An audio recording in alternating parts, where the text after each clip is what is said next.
마음을 찾는 생활. 모든 것이 다 허망한데 그 중에 허망하지 않은 것이 있다면 그것은 마음뿐이라는 것을 꼭 알아야 합니다. 그것을 꼭 알아야겠다 하면 그것은 이미 견성에 연결되는 생각입니다. 따라서 모든 현상은 다 허망한 것이니 오직 이 마음을 알아야겠구나 하는 마음으로 이 경문을 읽으면 이것이 곧 1700이나 되는 참선의 화두공안을 다 생각하는 것과 같습니다. 육체도 내가 아니고 우주도 실제가 아니니 아버지, 어머니, 아들, 딸이라는 것도 거짓말입니다. 그 가운데 마음만은 어제도 오늘도 그렇고 작년도 금년도 100년 후도 마찬가지입니다. 천당을 가도 지옥을 가도 이대로고 소가 돼도 개나 구렁이가 돼도 마음은 달라진 게 없습니다. 몸뚱이가 개가 되고 구렁이가 되었을 뿐 내가 개고 구렁이구나 하는 생각할 줄 아는 근본 마음자리는 달라질 수 없습니다. 여자가 되나 남자가 되나 짐승이 되나 송장을 끌고 왔다 갔다 하고 배고프다고 밥 먹고 똥 누는 생각을 내는 주체, 부정하고 긍정하는 주체, 그것이 바로 마음입니다. 지금 말하고 듣는 이대로 영원히 살아있는 참나를 발견하면 그때부터 논이고 바치고 재산을 전부 팔아서 없는 사람에게 나누어집니다. 짐 없는 사람에게 집을 지어주고 배고프고 옷 없는 사람에게 밥 주고 옷을 주어 다 보시합니다. 의식주의 재산을 보시하고 그 다음에 또 사람이 어떻게 사는 게 옳게 사는 것인가, 다른 것은 다 하나마나하고 이것만은 꼭 해야 할 일은 무엇인가를 가르쳐주는 것입니다. 지금까지 학문은 하나마나하고 세계 제일 가는 박사가 돼봐도 생로병사는 면하지 못하고 하루 밥 3그릇 꼭 먹어야 합니다. 육신은 내가 아니고 죽어 없어질 한낱 물질이며 죽지 않는 마음, 영원히 살아있는 내가 어딘가를 일깨워 찾아내야 할 것입니다. 사람이 꼭 해야 할 일은 무엇이고 꼭 가야 할 길은 어디인가, 이 2가지만을 꼭 배워야 합니다. 부처가 되는 길이 마음을 깨달아 우주의 자유로운 인간이 되는 것이며 그것이 우리가 갈 길입니다. 이렇게 바른 길로 인도해주고 바른 정신 넣어주는 것이 정법을 펴는 법시인 것입니다. 또 위태롭고 외롭고 근심 속에 괴로워하는 중생들을 구제해주는 무외시가 있습니다. 불교를 믿고 마음을 깨치면 생사를 초월한다. 마음을 깨치면 부처이니 석가 열애를 믿는 것이 아니라 내 마음을 믿는 것이다. 석가 열애도 나 같은 사람으로 마음을 깨쳐 부처가 된 것이다. 그리고 그 깨칠 수 있는 법을 그대로 남기어 놓았으니 부처님 하시던 그대로 수도를 하면 된다. 이런 이치를 알아서 몸뚱이가 나인 줄 알기 때문에 모든 근심 걱정이 있는 것인데 마음이 나인 줄을 알면 아무 근심이 없어집니다. 남이 내 돈 다 들어먹고 알거지로 만들어놔도 그 사람이 믿지 않습니다. 그러므로 불교를 바로 믿도록 정법을 일러주면 확실히 정신을 차릴 수 있는 기회가 옵니다. 그래서 모든 근심 걱정이 없어지므로 육체가 내가 아니고 마음이 참나임을 가르쳐주는 것은 확실히 법시이면서 두려움을 없애주고 마음을 안정시켜주는 우회시입니다. 의식주에 구애가 없으니 아무리 굶어도 걱정을 안하고 우리 생활을 완전히 남만을 위해 사는 것으로 바꿉니다. 바람이를 도피안이라고 하지만 그 말은 어렵고 차라리 현명한 생활을 한다고 하면 좋을 것입니다.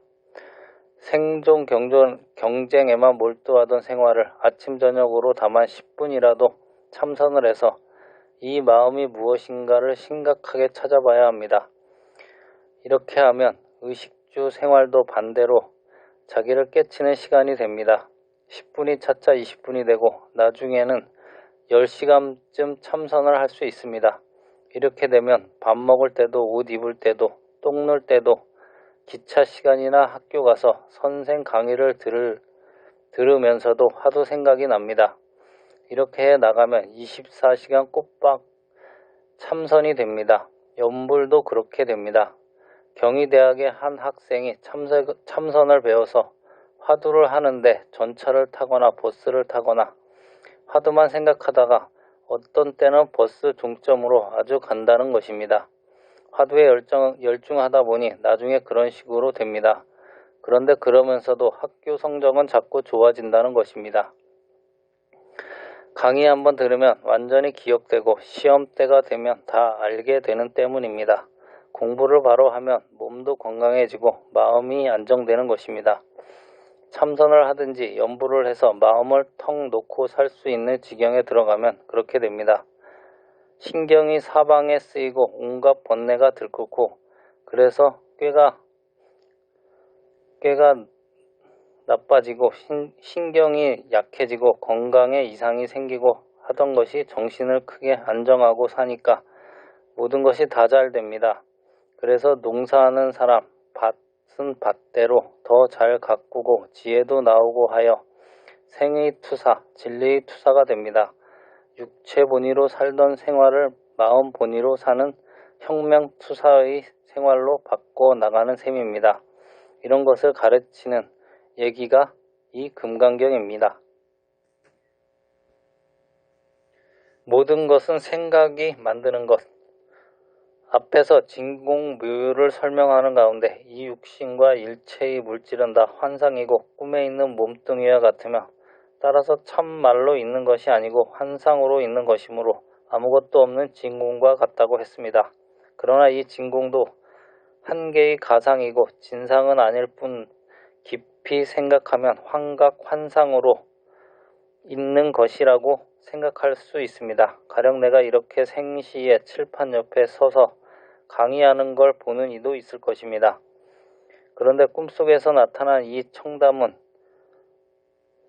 여러분이 기억 속에 있는 이 청담이 나타난 것입니다. 여러분이 늘 보고 듣고 기억한 그 기억이 꿈에 가서 이 청담 목소리도 되고 몸뚱이도 되는 것입니다. 그러므로 여러분이 생각하고 객관하고는 거리가 없는 것입니다. 생각이자 곧 이 청담이고 여러분의 생각이자 곧 법당입니다. 그러니 몰입입니다. 생각 그것이 환상을 만들고 그러므로 현재 이것이 다 하나의 공에 의해 있는 것도 아니고 내 생각이 그렇게 된 것입니다. 객관으로 된 꿈에 가서 남편과 여러 달 살 때도 있습니다. 이럴 때에는 지금 이불 속에 있는 남편이 자기 남편이 아니고 자기 마음속에 남편을 기억하고 있는 그 기억이 남편이 된 것입니다. 그러면 왜 남편이 나를 그렇게 좋아하느냐 하면 그것이 남편이 좋아하는 것이 아니라 내가 나를 좋아한 것입니다. 꿈속의 남편은 내 생각이 만든 남편이기 때문입니다. 내가 꼭 생각하고 있던 남편의 모양, 성격을 기억하고 있기 때문에 그 기억이 그대로 남편이 되어가지고 밤에 나와 어디로 놀러 가자고 하여 남편 따라 호강을 하고 하는 것인데 저 혼자 둘이 돼서 돌아다닌 것입니다. 제 마음의 생각이 자기도 되고 남편도 되고 해서 돌아다닙니다. 그러니 이게 환상입니다. 지금도 우리들이 이 모든 것도 다 그렇습니다. 이것이 다 그대로 꿈이라고 하면 처음 듣는 이들은 이해되지 않겠지만 확실히 생시도 꿈입니다. 서론에서 자세히 얘기한 바 있지만 꿈에 들어갈 적마다 생시를 모두 잊어버립니다. 나를 낳아서 키워서 대학까지 보내준 우리 어머니가 여기 시퍼렇게 살아있는데 이것이 어찌 꿈일 수 있겠느냐는 것입니다. 목을 베어도 이것이 생시라는 것입니다. 그러나 생시에는 꿈을 부정할 도리가 없습니다. 3살 먹어서 꾼 꿈을 80 노인이 기억하고 있으니 우리 기억에서 영원히 사라지지 않는 것이 꿈입니다. 반면에 생시는 꿈에 의해서 부정됩니다. 우리 기억에서 떠납니다. 그러므로 우리는 이것을 바꾸어 생시를 꿈이라 하고 꿈을 생시라고 그렇게 생각할 수 있습니다. 천년 만년 사는 게 꿈이고 100년밖에 못 사는 게 생시입니다. 따라서 긴 세월을 경험하는 꿈이 생시입니다. 그런데 꿈에 있는 몸뚱이는 실제로 있는 것이 아닌 환상입니다. 환으로 있는 상임으로 있다 해도 안 되고 없다 해도 안 되니 진공뮤유입니다. 모든 것이 다 내 생각입니다. 생각이 에너지가 되어 있고 에너지가 물질로 남산으로 되어 가지고 올라가면 확실히 숨차고 힘듭니다. 있다 없다를 초월하여 4차원 세계에 들어가면 남산도 몸뚱이도 어떤 생각도 없고 번뇌도 환상도 없습니다. 착각의 연속 속에 산다. 현상세계도 꿈과 다름없는 하나의 환상입니다. 가령 여기 있는 나의 이 그림자도 내가 이렇게 움직이면 여기서는 없어지고 저쪽에 나타납니다. 그렇지만 그림자는 없어진 게 아닙니다. 광학적으로 그렇게 되지 않을 수 없습니다. 그림자는 광선을 막은 것인데 광선을 막은 그림자가 이동하는 것이 아니고 우리 육안이 착각을 한 것입니다. 그림자 자체는 없는 것이므로 움직일 수 없기 때문입니다. 우리가 달 밝은 밤에 한강둑에 나가보면 한강 물속에 비친 달이 자꾸 따라옵니다. 그런데 그때 물속으로 가보면 한강 물속에 비친 달이 자꾸 따라옵니다. 그때 물속으로 따라오는 그 달은 저 허공에 매여있는 그 달의 그림자가 따라오는 것은 아닙니다. 달의 그림자란 무수한 광선이 쏟아져 내려온 것이므로 온 땅 위에 달 그림자는 꽉 차 있는 것입니다. 한강 물에 수억만 개의 달 그림자가 있어야 합니다. 내가 있는 위치가 달라져서 안 보일 뿐입니다. 그러므로 내가 A 자리에 서 있다가 B의 지점으로 옮겼을 때 보이는 물속의 달은 곧 달의 그림자는 서로 다른 것입니다. A 지점에서 본 달의 그림자가 B 지점에서 보이는 자리로 이동된 것이 아니고 나의 위치가 바뀌었으므로 A 지점에서 보던 달의 그림자는 보여지지 않게 된 것이고 그 다음 B 지점의 달의 그림자가 보인 것 뿐입니다. 따라서 전혀 다른 달의 그림자를 보는 것이므로 우리 육안에는 달이 계속 따라오는 것 같아도 실은 먼저 달 그림자는 안 보이고 다른 달 그림자가 보이는 것이며 자리가 달라질 적마다 보이고 안 보이고 다른 그림자가 또 보이고 이것이 연속된 것입니다. 따라서 현실적으로 인식하는 그림자는 광학상 전혀 우리들이 착각에 의한 잘못된 인식임을 알 수 있습니다. 이와 같이 오관을 가지고 각 분야에서 착각의 연속 속에 사는 것이 우리 인생입니다. 사실대로 보지 못하고 사실대로 듣지도 느끼지도 못합니다. 모든 물체가 다 환이고 꿈이기 때문입니다. 내가 이렇게 걸어서 이쪽으로 몸을 이동하면 여러분은 이 청담이 같다고 압니다. 그렇지만 그것도 가는 것처럼 보일 뿐입니다. 이 처녀 인물이 참 잘생겼다고 하는데 그것도 생각이다 그렇게 보이는 것입니다. 그런데 4차원, 5차원 세계에 들어가면 이와 같은 오관으로 잘못 알아지고 있는 물질이 환상계가 사라지고 마음으로만 얘기하고 생활하게 됩니다.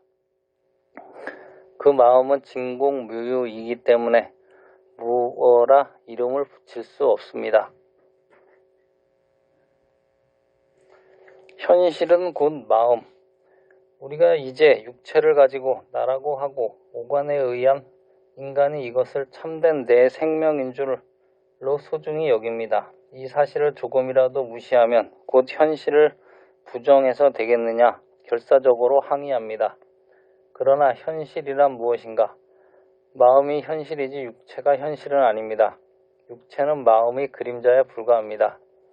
실제의 현실이 아니고 환각으로 있는 것뿐이란 뜻입니다. 이 조계사의 이 법당도 그렇고 서울 시내도 그렇습니다. 그뿐 아니라 모든 현상이 다 환각으로 있는 것이지 진실상이 아니며 실제가 아닙니다. 그런 줄을 알고 보면 곧 부처님을 보리라. 범수요상, 계시허망, 약견, 지상비상, 직견열애 하셨는데 부처님을 본다는 소리는 곧 자기 마음을 깨친다는 소리입니다. 마음을 깨치면 다 부처니 모두의 마음은 이미 다 부처되어 있기 때문입니다.